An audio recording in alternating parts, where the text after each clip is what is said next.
Tasting ng condensed milk. Let's go. Ang napansin ko sa kanila, almost the same sila ng itsura. So yung presyo, i-flash na lang natin yan. Same mechanics, mag-blindfold na tayo para walang sa brand. And titingnan natin sa kanila kung sino ang Diabetes Worthy. Let's go.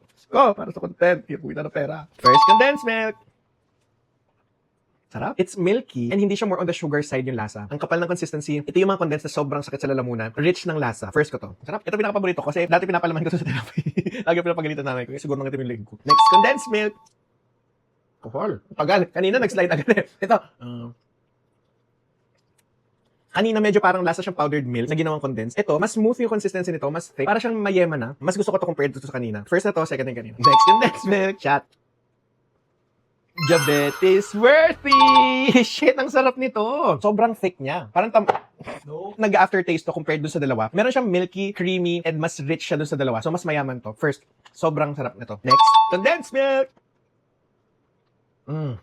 Ba't masarap ng masarap? Ito, may para siyang sariling flavor. Nag-aftertaste. May para siyang vanilla ng konting-konti. For some reason. Malinam na, matamis, pero ang ganda rin ng consistency ng ano niya. Thickness niya. It's thick but still runny. Hindi siya nakakaumay, in fairness. Kanina medyo sumasakit na yung lalamunan ko dun sa tatlo. Pero this one, sakto lang. First ko to. Next, condensed milk.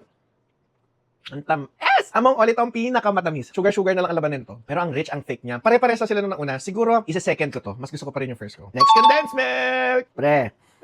Chat. Pakuha nga ng insulin ko doon. Yun na pulutan natin. Ito ang pinaka-underwhelming for me. Underwhelming in a way na parang pinaka-manipis. Yung consistency, siya ang pinaka-runny. Parang puro asukal lang siya. Sorry. Last condensed milk. Oh my God. Ang sarap. Feeling ko Alaska to. Pamilya kasi Alaska lang ginagamit ko. Feeling ko Alaska ha. Itong lasa ng Alaska is para siyang may creaminess, sweetness, at saka yung consistency niya is just right. So hindi siya heavy, at the same time hindi siya nakakaumay. Ito para siyang may powdered milk na gatas. Alam mong gatas yung iniinom mo. Hindi siya flavor enhancers and all. Kaya pa, try nga ako nung first ko ngayon. Okay, yung current.